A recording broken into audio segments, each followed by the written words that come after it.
민중의 소리 이완배 기자 함께하겠습니다. 이완배 기자님. 네, 안녕하십니까? 네, 오늘 어떤 이야기 준비하셨습니까? 예, 이번 주는 계속 검찰개혁 이야기를 이어가는 중이죠. 네. 오늘은 검찰 내부통신망 이프로스에 올라온 글에 대한 이야기를 나눠보겠습니다. 네. 이 뉴스는 김 PD님께서도 며칠 전 뉴스 브리핑에서 소개를 해주셨죠. 네. 간단히 요약을 해보겠습니다. 9월 30일 검찰 내부통신망을 이프로스라고 부르는데 네.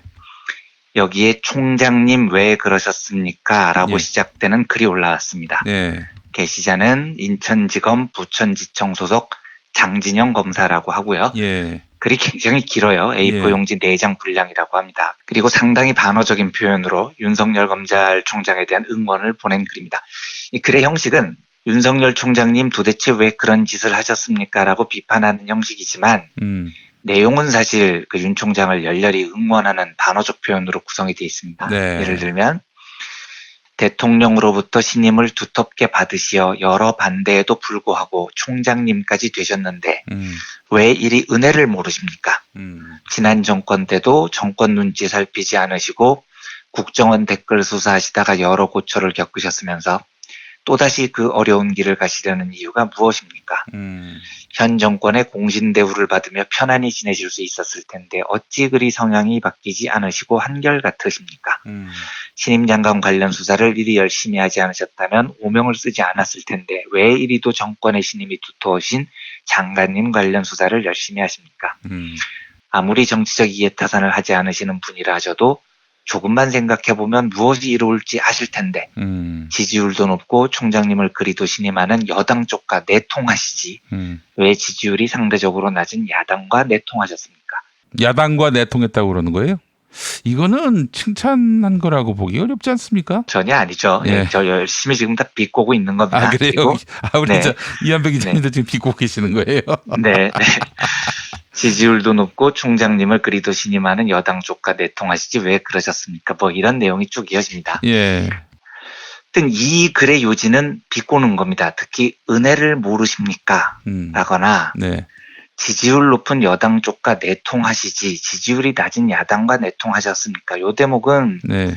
진짜로 현 정부를 비꼬고 싶었던 마음이 한껏 느껴지죠. 그리고 이 비꼬매는 서초동에 지난 주말 보였던 수많은 시민들의 목소리도 함께 포함이 되어 있습니다. 네. 가짜다는 겁니다. 한마디로요. 예.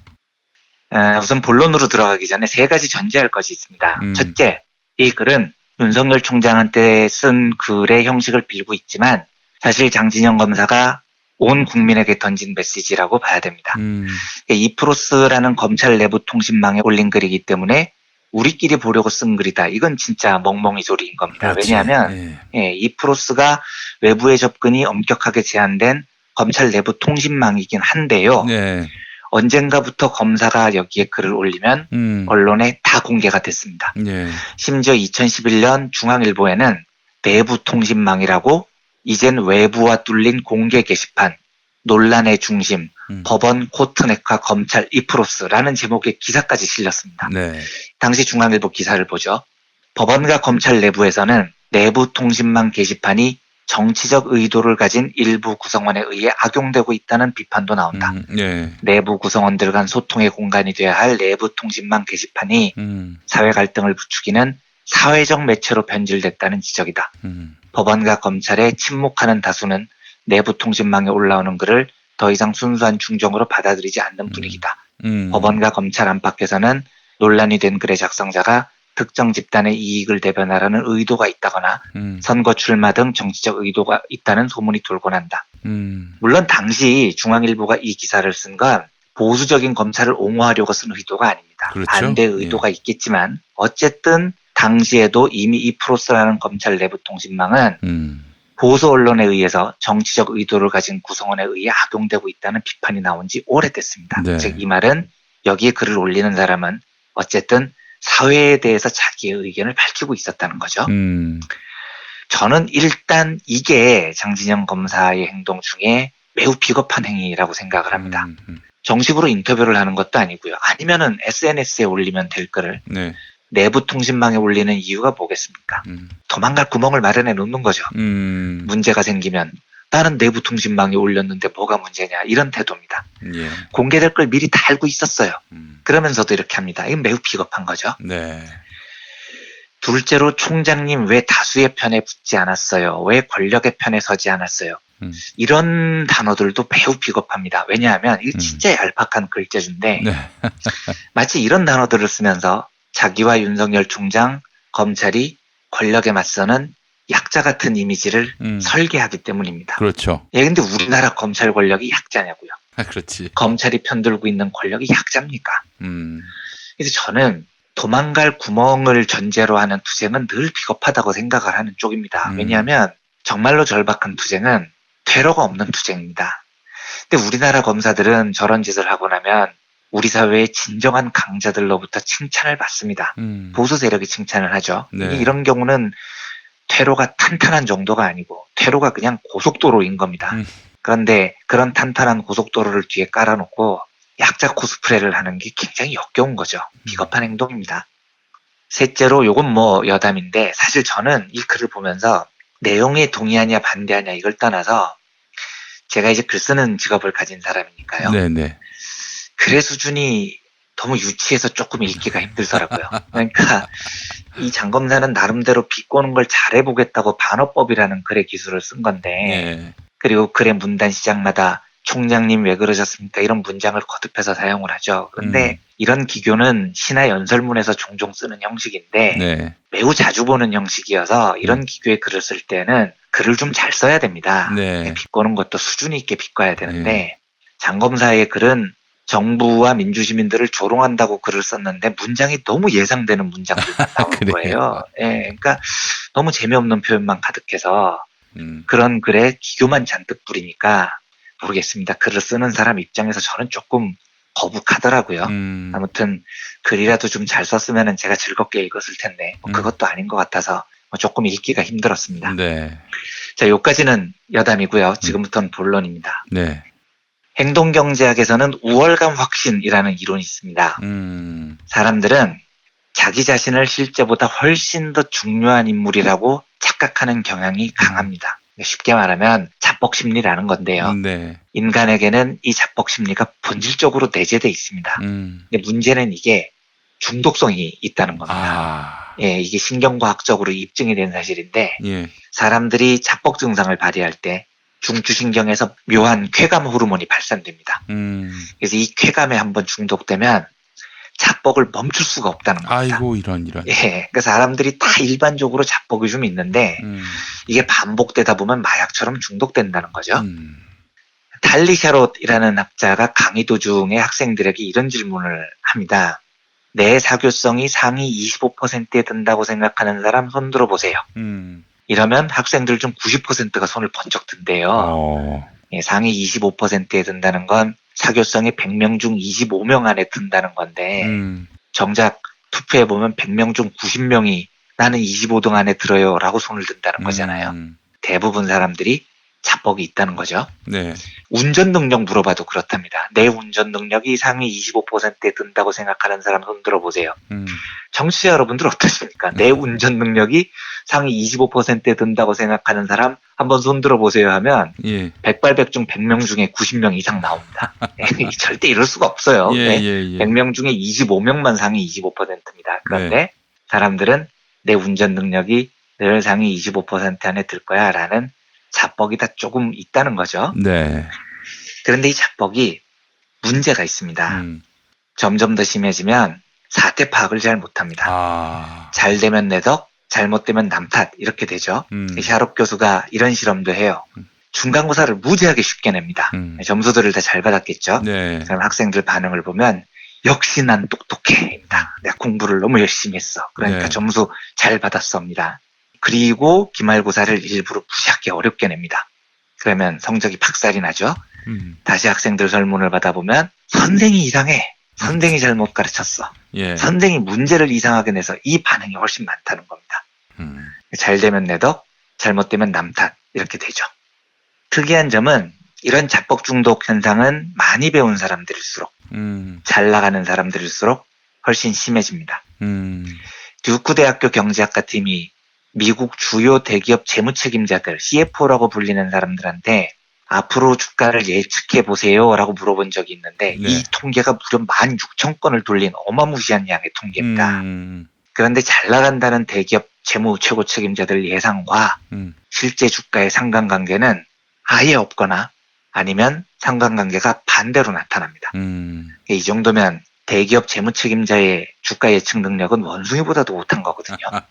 예. 근데 문제는 이 사람들이 자신들이 자뻑에 빠져 있다는 사실을 전혀 모른다는 겁니다. 행동경제학자 데니얼 커너먼 연구에 이런 게 있어요. 미국의 대부분 경영자들은 돈이 부족할 때 주주들을 모아서 자금을 주다라는 방식보다도 빚을 내서 돈을 마련하는 방식을 훨씬 더 좋아한대요.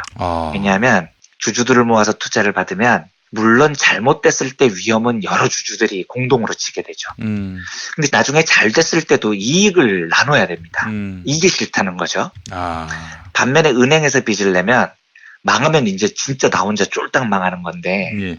성공을 해도 은행에 빚 갚고 나머지 성공의 이익을 모두 내가 가져갈 수 있습니다. 근데 미국의 똑똑하다는 사업자들한테 설문을 돌려보면 나는 분명히 이 사업에 성공할 거야. 어차피 성공할 건데 왜 내 이익을 주주들하고 나눠야 돼? 그러니까 돈 모자라면 일단 은행에서 돈 빌려 이런 위험을 감수한다는 거죠. 그러다가 쫄딱 망합니다. 이거 역시 잘 나가는 사람들의 자뻑 증상, 우월감 확신 때문에 생기는 일입니다. 저는 장진영 검사 그 글을 보고 우리나라 검찰 조직이 정말로 심각한 자뻑 증상, 우월감 편향에 중독돼 있구나라는 생각이 들었습니다. 그렇지 않으면 이 국면에서 민심을 이렇게 조롱할 수가 없잖아요. 네. 이게 이 글이 올라온 게 지난주 엄청난 규모의 서초동 촛불 집회 직후에 있었던 일인데요. 네. 사람이 그 정도 규모의 집회를 보면 생각이 달라도 주춤하는 게 정상입니다. 네. 그런데 이 사람들은 그 수십만, 100만 혹은 200만으로 불리는 그 촛불 민심이 그냥 웃겼던 거죠. 예, 왜냐하면 내가 너무 잘났으니까요. 그러니까 국민들 보라고 그렇게 조롱하는 글을 올리는 겁니다. 문제는 자뻑 증상이 이 정도쯤 되면 특히 잘 나가는 사람들은요. 치유가 잘 안 됩니다. 예, 초기 증상쯤에 걸린 사람들은 실패를 하면 반성이라는 걸 할 가능성이 있는데 민심을 비웃을 정도의 자뻑에 빠진 사람들은 이 중독에 걸렸다고 봐야 돼요. 호르몬 분비가 과다한 겁니다. 그리고 이 사람들은 사법고시 패스하고 매일 성공의 길만 걸었으니 오죽하겠냐고요. 무슨 말씀을 드리고 싶냐면 이런 사람들은 고쳐 쓰기가 어렵다는 겁니다. 그 장진영 검사 글 전문으로 한번 보십시오. 네. 내가 너무 정의로운 사람이에요. 검찰은 너무 정의로운 기관입니다. 이런 자뻑이 확 느껴지거든요. 네. 국민들은 너무 아둔한 겁니다. 우리의 정의를 전혀 해석 못하는 개돼지 같은 뉘앙스의 글이죠. 네. 이런 사람들은 서로 민심에 의해서 자기들의 목표가 실패를 해도 그 실패가 자기 탓이라고 생각을 안 하고 시험 문제를 어렵게 낸 교수 탓이라고 생각을 합니다. 민중들이 한심해서 이런 집회를 한다고 생각을 하는 거죠. 검찰개혁 여론이 높아질수록 자기가 뭘 잘못했는지 돌아보지 않아요. 질타를 하는 국민들을 더 비웃습니다. 저는 국민들의 촛불 집회가 거세지면 거세질수록 이 사람들이 반성할 확률이 그다지 높아진다고 보지 않습니다. 네. 이 글을 보고 확 느꼈어요. 이 정도면 자뻑 중독 증상이구나라는 걸요. 그래서 그 글을 쭉 읽은 소감을 한 줄로 요약하자면 진짜로 국민을 이토록 조롱하는 장진영 검사의 그 생각이 검사들의 일반적인 생각이라면 이 조직은 개혁이 아니라 혁명이 필요한 겁니다. 네, 여기서부터는 약이 없습니다. 부디 그렇지 않기를 바라지만 자기들에 대한 과대평가가 자기 조직에 대한 과대평가가 제 느낌상 도를 많이 넘어서는 것 같은데요. 이러면 진짜 대안이 없는 겁니다. 우리도 환부를 도려내거나 잘라낼 때까지 싸울 수밖에 없는 거죠.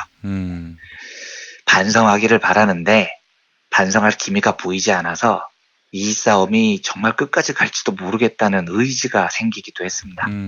내일 또 서초동에서 집회가 있죠. 네. 그 개천절에 가스통 집회도 있었다고 하던데 그 가스통 집회와 달리 우리는 동원되지 않았고요. 투쟁의 품격이 있습니다. 그렇습니다. 어떻게 투쟁하는지를 아는 네. 사람들이죠. 진정성도 있고요. 그 진정성을 바탕으로 많은 분들이 다시 서초동에 모여주셔서 검찰 개혁의 목소리를 높이고 자기 조직에 대한 과도한 자뻑에 중독돼 있는 검찰 조직을 개혁 혹은 혁명하는데 동참하는 길을 함께 걸어주십사 하는 소망으로 오늘 브리핑을 마치도록 하겠습니다. 네. 자, 이한배 기자님은 토요일에 어디 계실 거예요? 저도 당연히 참가할 겁니다. 아, 그래요. 이완배 기자님 토요일에 네. 또 함께 하시는데 네. 아, 그래요. 그 10월 3일 집회를 두고 이제 많은 네. 국민들이 야, 저쪽은 또 동원 능력이 상당하다.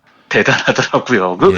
동원되는 문구가 뭐 돈 얼마 주고 이런 게 막 돌아다니고 그러던데요. 기독교에서는요. 노골적으로 자유한국당은 뭐 원외 당협위원장은 몇 명, 또 원내 지금 위원장은 또 몇 명 이렇게 진짜 할당량까지 웃긴 게 제시했고요. 10월 2일에 태풍이 올라왔는데 원외위원장들이 그런 거 동원하고 자빠져 있습니까? 진짜 웃기는 네. 놈들이죠, 진짜로요.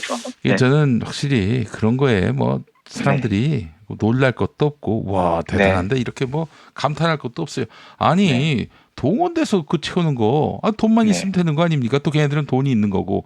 근데 우리 그렇죠. 서초동의 촛불은 어떻습니까? 네. 누가 동원을 해요? 지가 자기 스스로한테 야 나가야지. 그럼요. 이래서 그럼요. 나오는 건데 이게 어떻게 이걸 이길 수 있겠냐 이거예요. 네, 자발적인 품격이 있는 싸움이죠, 우리는요. 그렇습니다.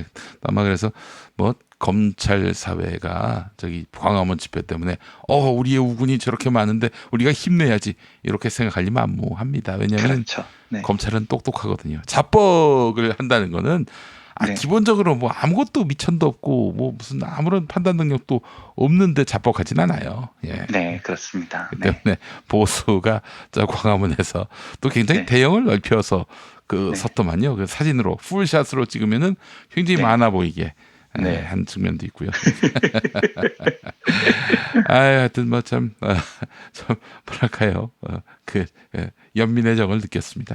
저는 진짜 연민의 정을 느끼는 집회였습니다. 내일 우리의 집회는 훨씬 더 세계 3대 혁명을 한 시민들의 집회니까요. 네, 훨씬 더 멋지게 싸울 수 있을 거라고 믿습니다. 많이들 모여주시고 함께 잘 싸워왔으면 좋겠습니다. 아유, 그래요. 서초동 어딘가를 찾아가면 이한배 기자님 계시겠네요. 보이겠습니까? 사람이 너무 많아서 어딘가에는 있겠지만. 예, 알겠습니다. 자, 우리 서초동에서 만나요. 네, 내일 뵙겠습니다. 감사합니다.